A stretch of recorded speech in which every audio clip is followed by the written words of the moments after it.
going on, everybody? Welcome back to the Beyond Ordinary podcast, man. I got a special guest today. We have the #1 podcast booking platform founder in the building today. How you doing today, Alex? Myles, thank you so much for having me, man. I'm doing really great.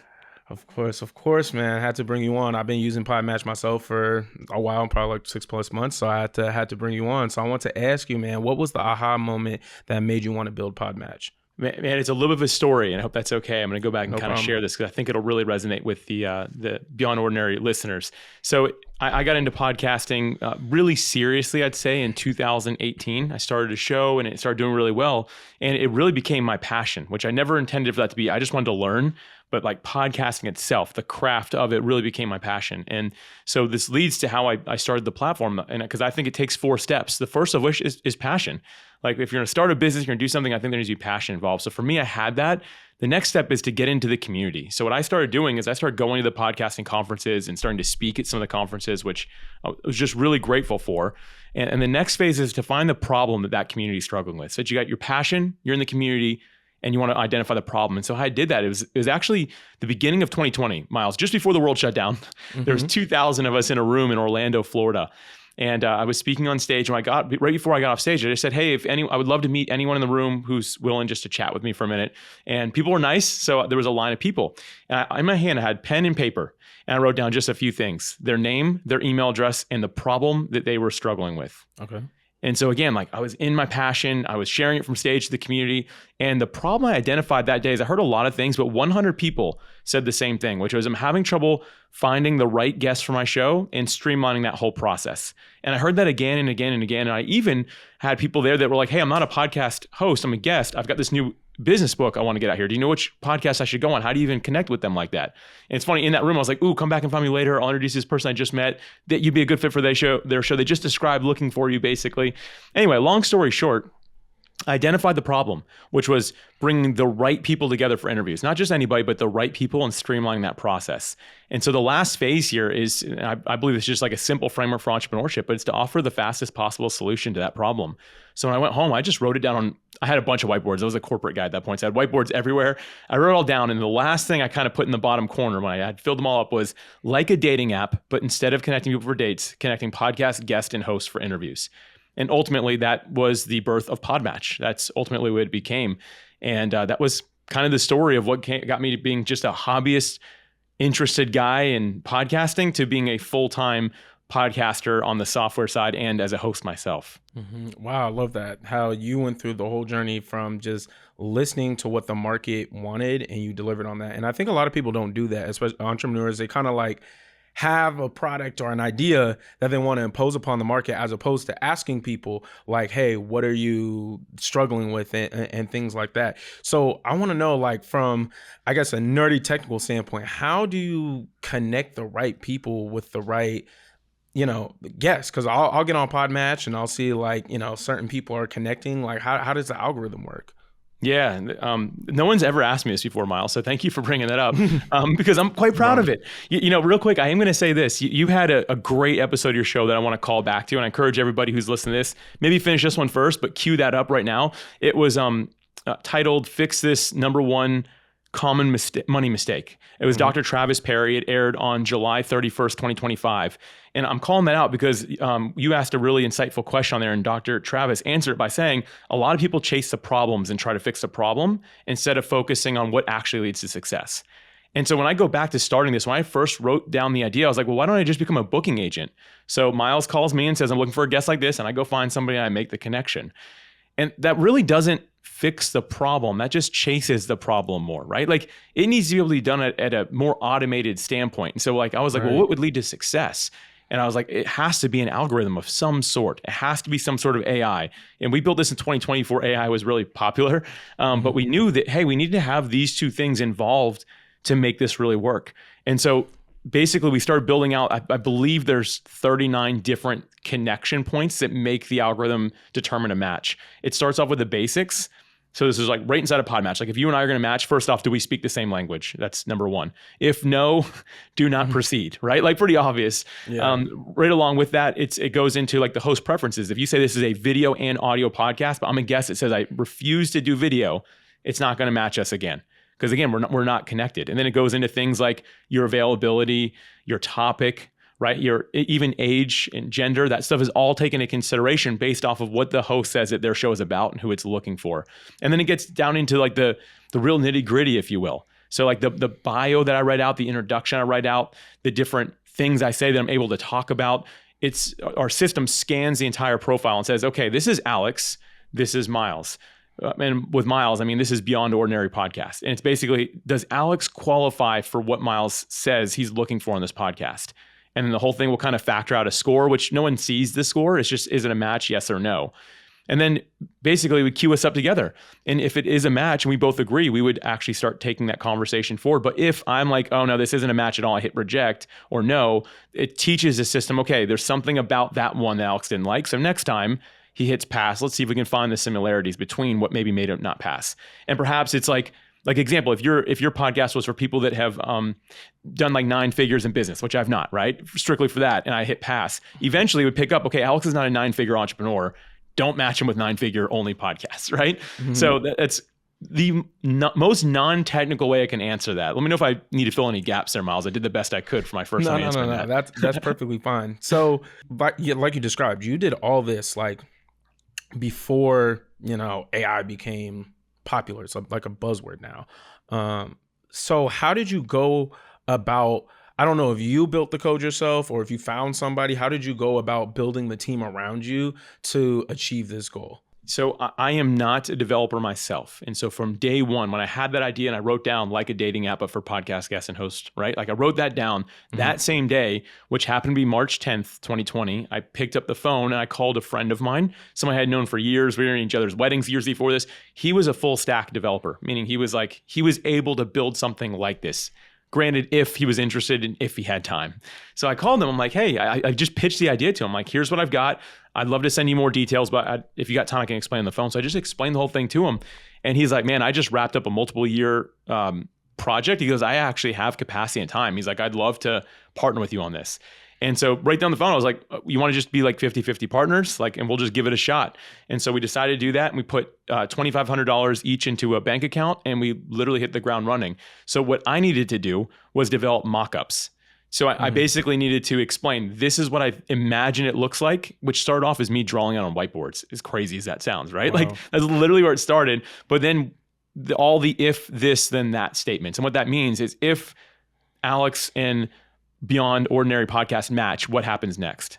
And then it's every single scenario. I think a technical term for that is a spider map.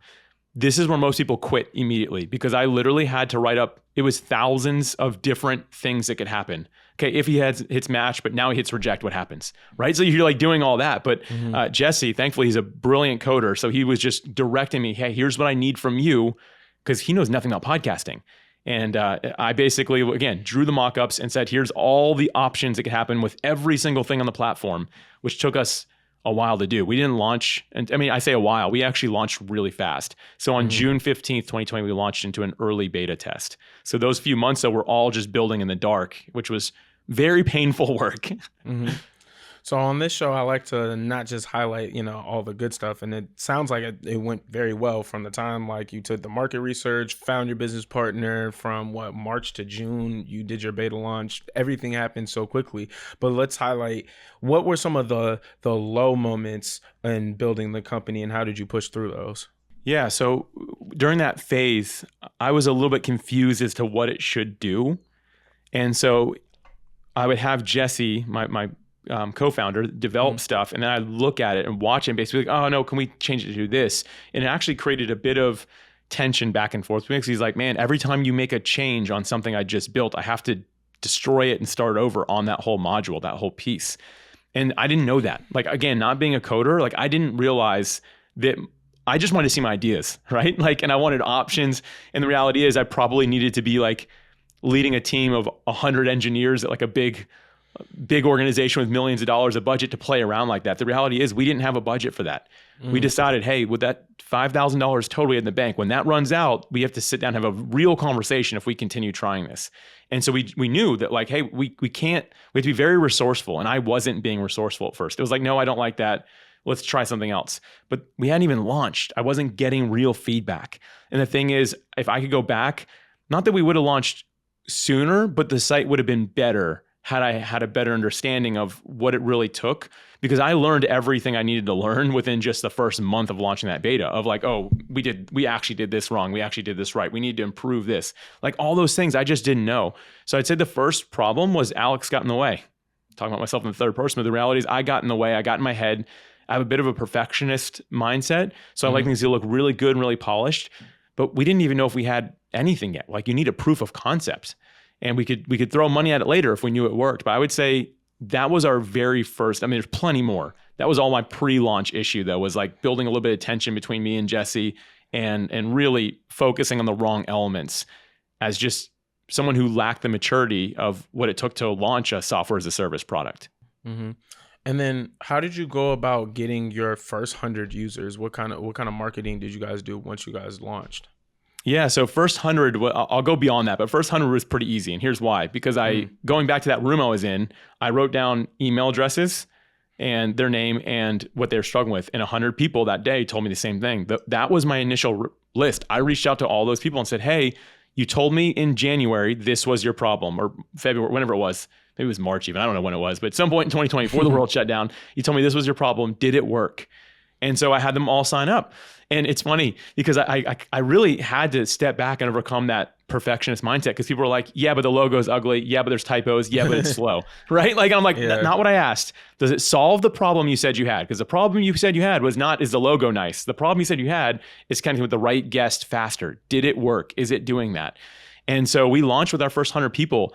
And over the next couple of weeks, we evaluated that feedback. But what really got us to, I'd say the first 1,000 accidentally, is I posted on LinkedIn. And it was my LinkedIn presence was all connected to my current job at that point. I was an aerospace executive, not anything interesting. I wasn't an astronaut, skydiver, or fighter pilot. I focus on part support for aircraft focusing below the atmosphere. And so anyway, I had a really great job that I enjoyed, but that's LinkedIn is what I use that for. But I was like, I'm going to post this on all my channels. I posted on LinkedIn.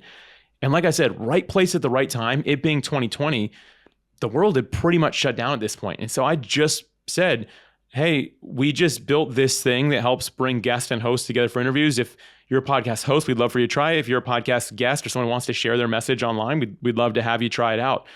I posted that, went to bed, didn't think much of it. I think I posted in the evening, which is like a no-no for LinkedIn. And I now know that, but I didn't know that. Woke up the next day and thousands of people had joined PodMatch overnight. And I didn't expect that at all. And Jesse, my co-founder, calls me like, dude, he's like, you said that we wouldn't have 1,000 people using it for like 6 months. So I was like, yeah. He goes, we have 1,000 people in one day starting to use it.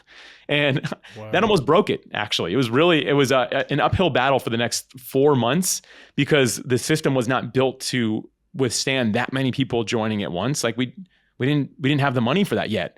Like we paid for the servers we could pay for with our small budget, right? So, but those first 1,000 people came from posting at the right time, the right place, the problem that the world was looking to have solved for them. And it kind of goes back to that original framework I shared, right? Like your passion, your community, find the problem and then offer the solution. And what I was doing is I was speaking directly with the solution to the problem that people said they had at that point, which is, hey, I'm a professional speaker and I don't have a stage anymore because all my bookings got canceled for the whole year and for the foreseeable future. And now they're like, oh, cool, this PodMatch thing, I'll join that. It ended up, I don't want to call it an overnight success because there was a lot of failure along the way and a lot of mistakes, mostly caused by me. But getting that first group of people all came from just organic posting, right place, right time, to the right audience. And then once you got those, 1,000 people, I'm sure you got a whole influx of data, new data from users. Is there any implementations that you made after you got those 1,000 users? Sure, lots of it, but I'll share the real quick. I immediately turned to the wrong thing. There was a small segment of people that wanted something specific that was a total deviation from our original plan and what we set out to do. And that's what I decided to chase for some reason. I think maybe I just saw somebody I respected wanting it. I'm here to tell Shiny object syndrome. That's exactly what it was. Listen, for everyone out there who's an entrepreneur, an aspiring entrepreneur, be really, really careful. Wisdom, discernment, talking to people smarter than you, all that stuff goes a really long way versus just be like, yeah, this looks like fun, let's do it. I took us down a wrong path and we built some wrong stuff that we later had to take out of the software. And so talk about a money suck and a time suck, that was it. But once I really learned to actually look at the data and talk to larger segments of the people that were using the platform, I learned to actually do what would benefit people. So talking to people is number one. I think that's super important. Actually talk to them. See, what is it that they like? What do they not like? What can you do better? Super important. But also look at the data, because the data can teach you based off how people are using it. No one touches this. Maybe they can't find it, right? We have this little thing, this feature that no one seems to know about or no one uses it. How do we get that in front of them to see if they like it? Can we talk to people? Can we direct them on the website?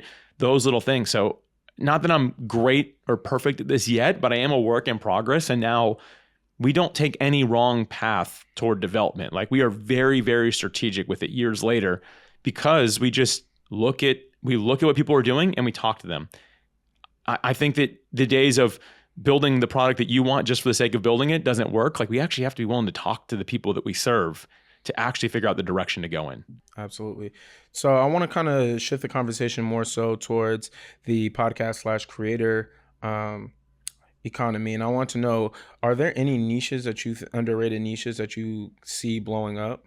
Like from a show level, right? Like specifically you're talking about, right? Let's go from show level. Yeah. So first and foremost, like, I would never underestimate the power of a niche. Like, having like a really narrow focus on almost any topic these days is still doing really well, because most shows are still more general. Not all of them, but most shows are still general. And here's an example. A friend of mine is a podcast producer, and she worked on a podcast, and it was specifically about golden doodle grooming. Like, the dog, golden doodle, like grooming for golden doodles. That was it. That was what it was, like, specifically what it was about. And I was like, that's weird. I'm like, that's strangely specific. I'm like, do they have any listeners? And she's like, yeah, they have tens of thousands of people who listen every single day. I was like, what? Turns out that golden doodle owners are very proud people and very interested in learning how to groom their dog better. And so it was like, what? Right? So there was no other podcast about that. So the more narrow the niche, I think that the better it can do. Now, where I'm seeing like the biggest area for improvement right now is actually not a single category or anything like that. It's blending your category with entertainment. So if you have an entertainment-based podcast, great. But I'm not talking about that. I'm talking about like other areas. So it could be health, it could be business, it could be, anything. But somehow blending entertainment, comedy, some sort of like relief to it on those elements into it is what I'm seeing really move the needle for some shows. Like, they're the ones that seem to just blow up faster than the rest, because people laugh, even if it's a serious topic, and then that's what makes them want to share it. So really, I'm seeing that across the board, that people that are understanding this idea of like infotainment, I guess is the term for it. So it's like very informative, but also very entertaining. The shows in a niche that get that right are standing out. And I don't even see that in any individual categories. I'm saying that happen anywhere someone plants one of those shows, it skyrockets to the top. Last thing I'll share here is the general leisure shows are not doing very well anymore. They keep on doing like worse and worse. So it's just like the show about everything for everybody. We're really seeing a big turn in their ability to garner an audience. So if there's anything to avoid, that's which it makes sense, right? The niche is working. The more general is not working these days. And that's kind of what I would share on that topic. So that's actually a very interesting insight about the infotainment niche. I kind of want to dig a little deeper into that. So if somebody does have a show like let's say business, right? Which, talking about click-through rates and, turnover, that's not necessarily that's stuff that I will consume, but it's not necessarily the most entertaining. So how could somebody who has a more informational based podcast try to be more entertaining? Does that mean the guest has to like kind of come, I don't want to say come out of character, but like show a little more personality? Like how should the host go about being more entertaining? Yeah, Myles, this is a good like thing to kind of hash out a little bit here. So if you don't mind, I might ask you a question too, if that's cool. Sure. Okay, so we'll use this like more analytical type business show as an example, which if I go back to my first show that really did well, it was called Creating a Brand. And I'd say it was more that. It was very tactful. It was like 30 minutes, usually like right around that amount of time. It was like 4 steps for this. And so me and my guests, there was no time for like, so how's it going? It was like, hey, give me step 1. Okay, give me step 2. Give me step 3. Give me step 4. Now we're out of here, right? And that show did pretty good, but I would say it was pretty dry. So it was only good for people like maybe you and me who are like, okay, I'm here to learn something specific. I got my notepad out, let's go, right? Like aside from that, I wouldn't say it was an entertaining show at all. And again, I think that there is a way to blend those things together, Myles. So to me, like you mentioned the guest, I think a guest with some personality helps a lot. Example, I'm not calling anybody out by saying this, so please don't take this rude or anything like that. But I had a senior executive of Amazon on my show to talk about how they were running Amazon. He was extremely boring. And I'm not trying to be rude. Like he knew that. He even said, like, I'm pretty boring. You're going to get all the information. I'll pour it all out. But like, he knew it. And that episode performed really, really bad because I wanted the data. He gave me the data. It was like two robots talking is what it came out to be. Right. What makes it more fun, I'd say, is something like what you've done. Like, you've had some good recent episodes, man. And a couple of them, like, I laughed when I was listening. And that's good. Like, I learned something and I laughed. And I think that if you can somehow blend those things together, that's the secret of it. How do you, like, here's a question, if I can turn over to you real quick. As a host, when you have me in here, how do you keep me from getting too in the trenches and like just all data, all boring? Like, did you vet me beforehand knowing I wouldn't do that? Do you have some comedic relief? Like, what are your thoughts on this? Because I'm really curious to know, because you're a veteran host yourself. Oh man, that's a good question. And that's something that I've been trying to figure out myself. I don't even know how to say it. I think I talked about it with Dr. Sokola. I think that was her name. We were talking about public speaking and about just being yourself. I think I've naturally been an extroverted person, right? I did sports when I was in high school. I did clubs, orgs, frats, and all that in college. So I've always been able to just talk to people. Me and my friend, we actually have this thing where we say it's like you want to just talk to people like they're people, not necessarily because of their title. So what I mean by that, like if you see Drake in the streets, you don't be like, oh my God, hey Drake, oh my God. You be like, oh, what's up, Drake? You know what I'm saying? Talk to him like you've known him your whole life. Yeah. Because that's naturally because if you do that, they're gonna talk to you like that. And it's just going to be a natural conversation as opposed to this transactional thing. So that's why I try to, operate, not even just when I host, but just how I operate when I talk to people in general. And I think that that's, taking me fairly far. But you do sometimes, like you said, you will get those guests where it's just, it's really hard to get them away from that. So sometimes I won't ask like actually, this is what I started doing. I started, instead of asking for about, what your click-through rate is, I'll ask about a story. So I actually use ChatGPT for some of my questions, and I prompted ChatGPT to be like, okay, I want more story-based questions because I've noticed that a lot of people are drawn towards stories. They're not like, you know what I mean? No one's, I shouldn't say no one, but most people are not gonna watch something that's just 100% just absolutely like analytical in information. So I always try to make sure to have an element of story, some sort of storytelling. That's why, the start of this show, of this episode, I started off with, a story of, I think the first question was, what your aha moment in building it, then we went from there. And then we, because I like to get in the nitty gritty, sometimes I like to ask about the algorithm and stuff like that. Yeah. But I like to get more story based and get to know my guests more so on a personal level. And I think that connects a lot with the audience as well. That's good.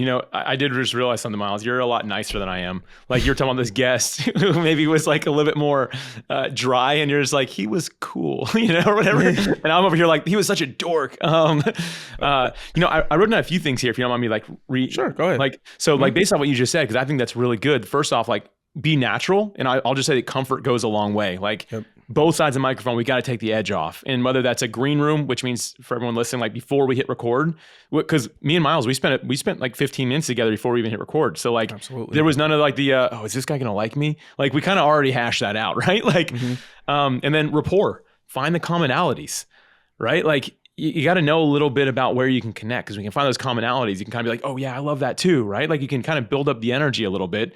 And then like what you said, there's vet your guests, like be really prepared. Like, you want to grab those stories, because the reality is people remember stories, not facts. Perfect example. Absolutely. Like, I'm a follower of Jesus, and I go to church most weeks, and and I can't remember my pastor's 3 main points last week, but I can tell you a story he told me like a year ago. right? Like it's just how we work. And so if you can tie your facts into stories, it seems to help quite a bit getting them there. And at the end of the day, man, like you said, I love the last thing you said, just get personal. Like anyone can go type in anyone's name now. Like you got to get personal and to bring out some information. It's like, oh shoot, I didn't know that. And a perfect example, like I already talked about Dr. Travis Perry, that episode. I know Dr. Travis Perry. I didn't know most of what he talked to you about. And I kind of felt like a little bit of FOMO. I'm like, I thought I knew this guy, right? Like that was getting personal. And so anyway, those are some points I kind of pulled from what you just said. And I think that stuff goes a really long way when you get into this idea of infotainment. Like you gotta blend these things together, and that makes a really good podcast episode that people want to listen to and share if they really like it. Yeah. And honestly, to be honest, I think a lot of it just comes down to really just, it was the first thing you said was passion. You have to actually like give a shit. And what I mean by that, like, it's so crazy that how I'll go to conferences or I'll talk to podcast, like certain people, and they'll be like, oh, be sure to prepare for your interview. And I'm like, why would you ever even have a podcast and not prepare for an interview? But some people really just don't take their craft seriously. Like, I'll give an example. I'm not gonna give his name. I'm not gonna throw him under the bus. But there's one guy hit me up, was like, hey, can you come on my podcast? I'm like, sure. Went through his show. Oh, okay, that's fine. Went to his podcast, or I went in and we set it up, and I noticed that there was no Riverside link.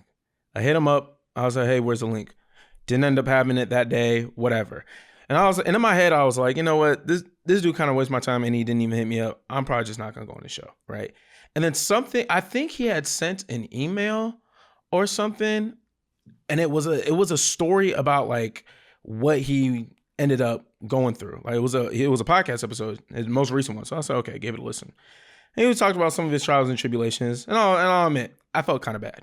So I was like, you know what? And I think at the end he asked for money. So I donated. It wasn't even that much money. It was probably like $25, $50, something like that. I was like, you know what?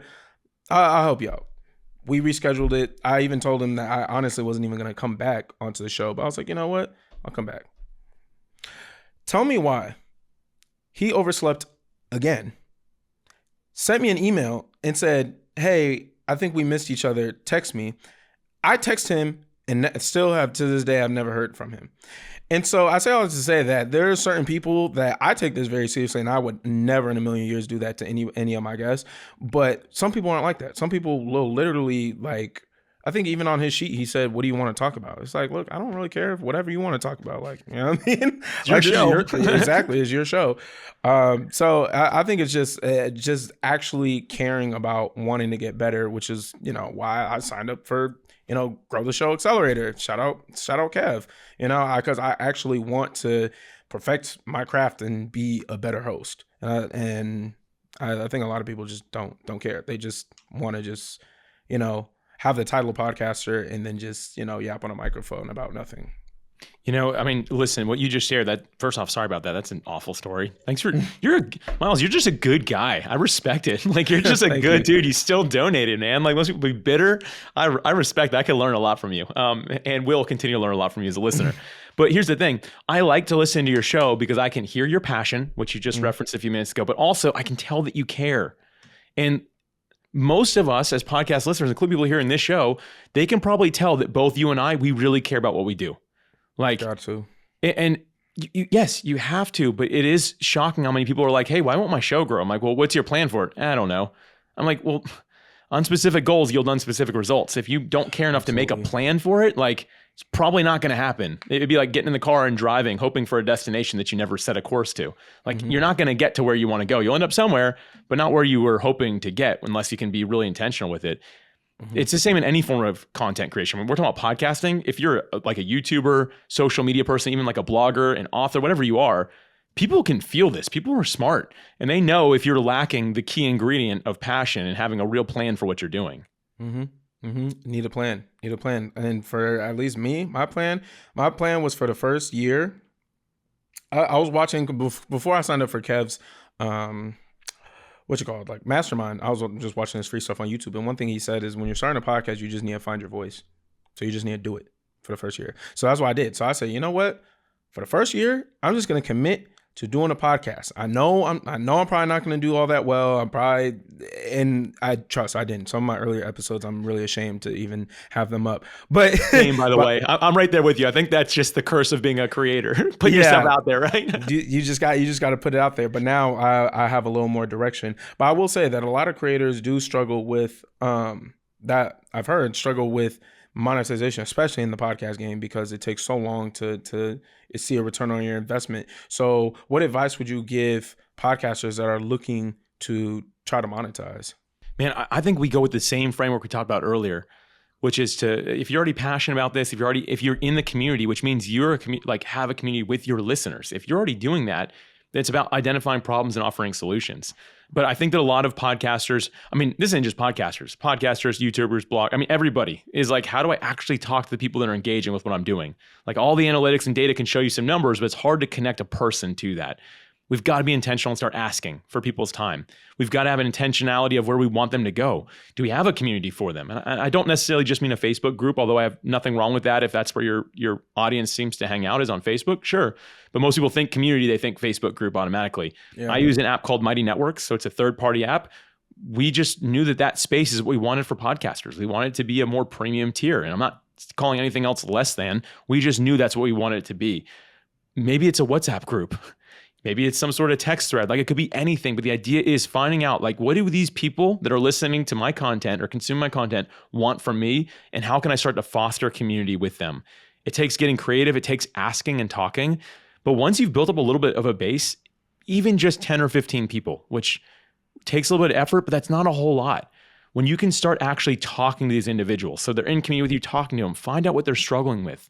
And so I just like to straight up ask, hey, like, you know what I do? What is it that you're struggling with? And here's the thing. Everyone knows, like, Alex is a full-time podcaster. He runs PodMatch. Everyone knows that. No one's ever been like, well, I really need a fitness plan. Like, when I ask what they're struggling with, they know I'm not that guy, right? Yeah. Like, they know that not to ask me about that. And if they did, I'd be like, oh, well, maybe find someone who knows what they're talking about, right? They already know the context of how I can help them. So they're going to bring up a problem that's within the context that they say, Alex could help me with this because he knows this, because his content shows that he is an authority in this space. Mm-hmm. That's a fancy way of saying, I'm in my passion. I've got my community once again. I'm out asking them, like, what is it that you're struggling with? And then come up with a solution. It doesn't mean go out and build a software company. It might be building out a mastermind where you bring 12 of your listeners together and you all hash out on a deeper level the topics that the podcast has been covering to get them accelerated through what they're struggling with or what they're going through or the end result that they're looking for. I'll tell you what, to me, a mastermind based off of a problem that your listeners have is one of the fastest and most profitable ways to monetize a podcast. You bring 12 people together and they maybe pay you $1,000 for 90 days, like meet 12 times once a week for a quarter, and you bring 12 of them in there, you made far more than most people make in an entire year. And the reality is all you're doing is what you already love. You're behind a microphone, solving a problem that you already know how to solve because you have devoted your time and energy to learning that craft. That's just one way to monetize. I will say it's one of my favorites. I've done that exact thing and it's worked extremely well for me and I absolutely love it. It's just in a continuation of my show, going deeper with a select group of people. There's plenty of other ways to monetize. It's all about creativity, finding what works for you, but that's one that I think really works well and yields a big dollar. Yeah, and that's what we were talking about off camera here a little bit. I'm not going to say too much because I don't want to ruin the surprise, but I will be pivoting how I do the show. But leading up to that, I am doing market research. I sent out a bunch of texts. Everybody didn't respond, but like just send out texts, just trying to ask people like, hey, what are you struggling with? Like I have like this whole list of questions, some of which I came up with myself, some of which I got from ChatGPT, some of which I got from Kev and his mastermind, and just trying to see if there's any sort of commonalities. So that way, when I pivot my show, I'm attacking a specific problem.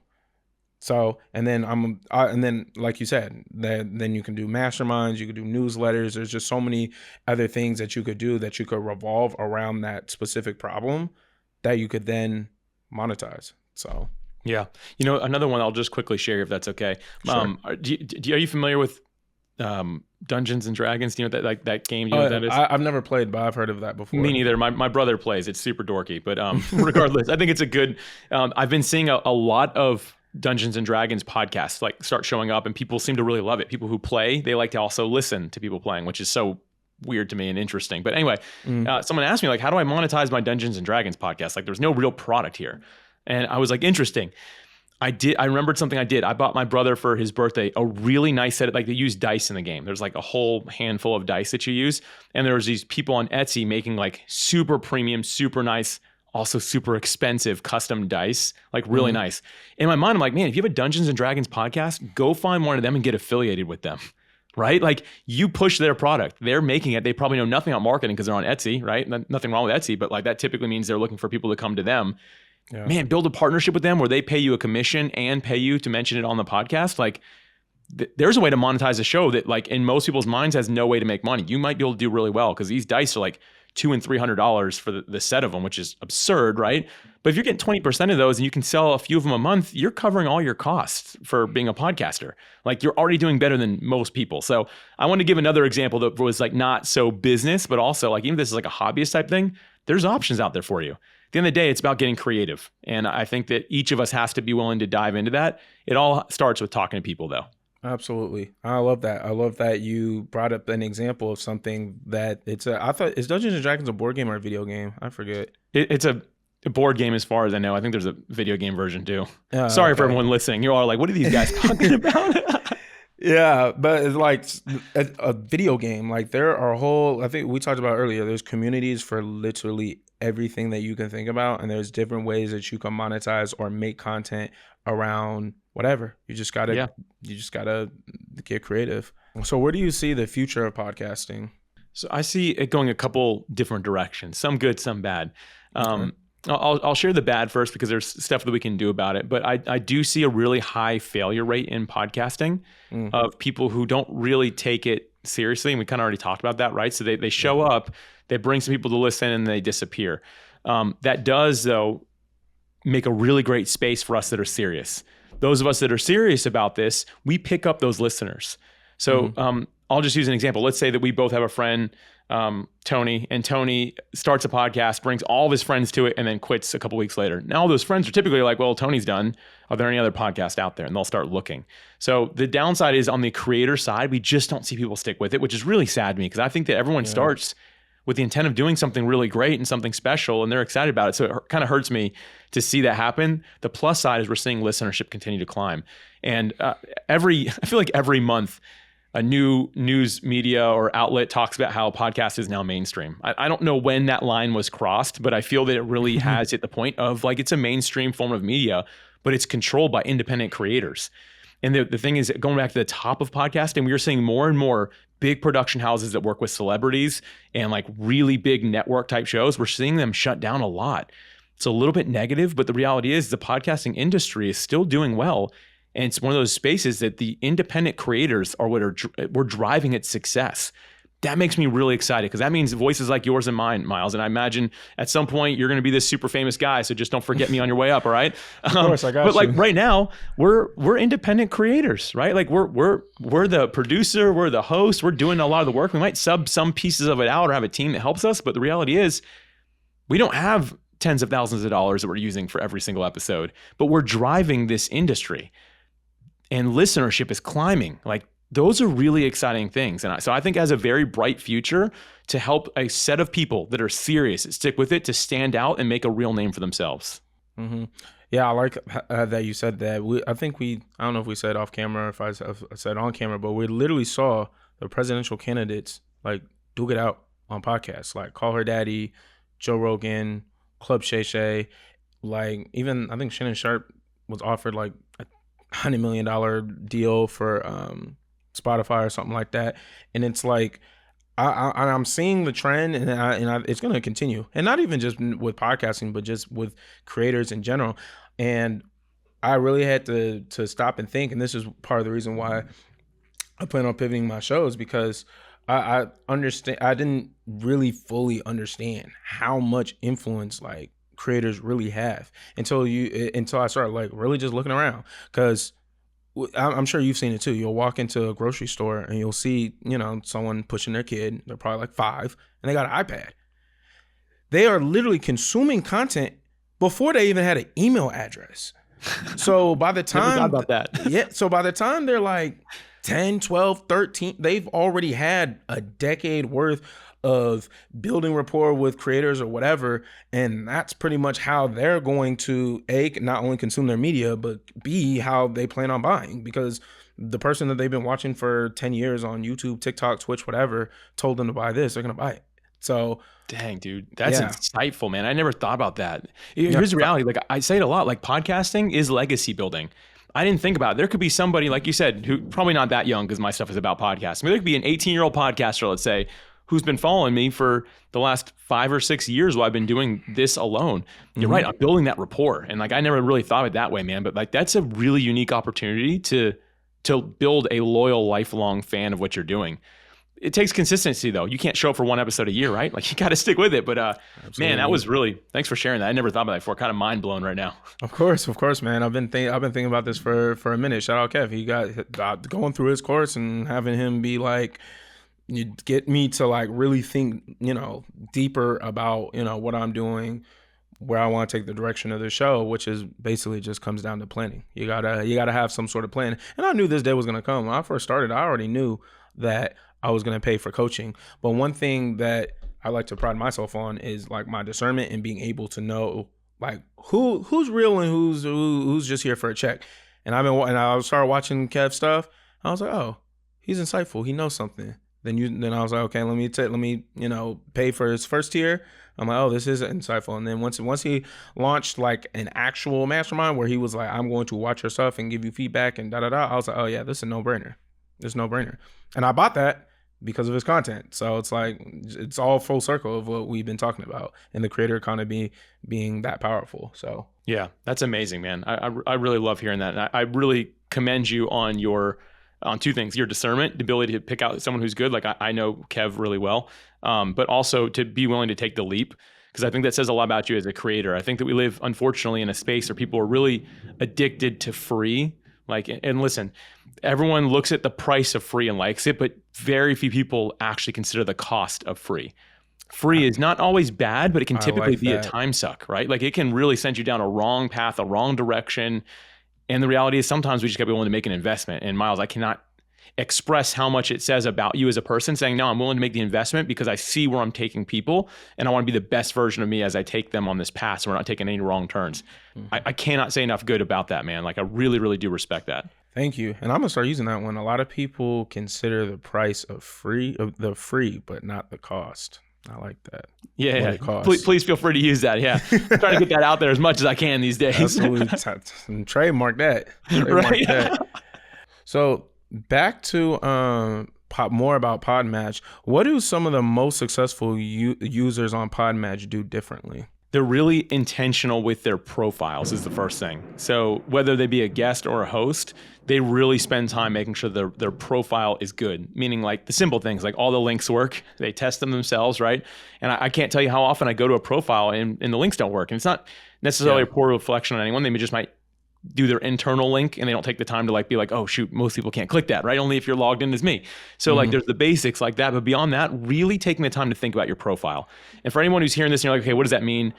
Whether you're a guest or a host, you have the option you have a media sheet basically. So as the guest, you're kind of expressing who you are, what you can talk about, some key points. As a host, you're really doing your best to describe the show and describe the audience and who you're looking for on it. And again, the people that go really, really specific on this, they do really good because it helps the algorithm, helps the AI be able to understand how to match them because it's not super general, but also it helps the host like myself. When I'm looking at guests, when it's really specific and I see like something that's like, ooh, that's so good. They repeated it 3 times here and it's a topic I want covered. It's a real easy ask. I can be like, hey, I know you talk about this because you mentioned it a few times. Well, you talk about that on my show, right? Like it makes it very, very simple. And so I always tell people like, max it out. Do everything that'll let you do. As a guest, you're allowed to have 6 photos on there. Upload all 6 photos. As a host, you're able to add more details about your listeners. Add as much as you can. Like get all that information in there. So that's the very first thing I'd share is the people that really max out the profiles do a good job. Beyond that, it's the people that do the outreach. I always tell people like you get out of life what you put into it. And I think a lot of people, they want to like create the profile, sit back and wait, which can work on PodMatch, thankfully. But I always say like the best things come to the people that are proactive, not reactive and waiting. So the people that are saying, okay, I see Beyond Ordinary, that's a show that is ideal for me. I'm going to do the initial outreach. and making that outreach really authentic, like not some copy paste AI message.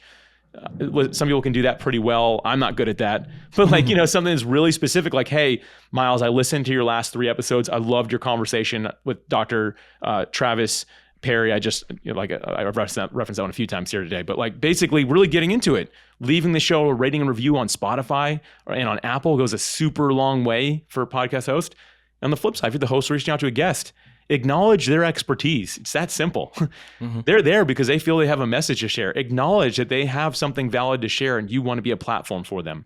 I can't tell you how far that goes for somebody. Even me as a guest is like, wow, you really acknowledge me. Like when you reached out to have me on your show, Myles, you knew exactly what you wanted me to show up and talk about. Like there was no BS about it. Just like, hey, my audience is going to love this. Would you come talk about it? It's exactly who I am. I was like, heck yeah, let's go. Like, let's make it happen. Let's do it. Those are some basic things I see people that do it right. That's what they do. And that really makes them stand out. I like that, man. Thank you so much, Alex, for coming on the show, man. But I want to give you the last word. Anything you want to impart on the audience before we close out? Yeah. What got you to where you are today won't get you to where you want to go tomorrow. If you want something different, you have to do something different.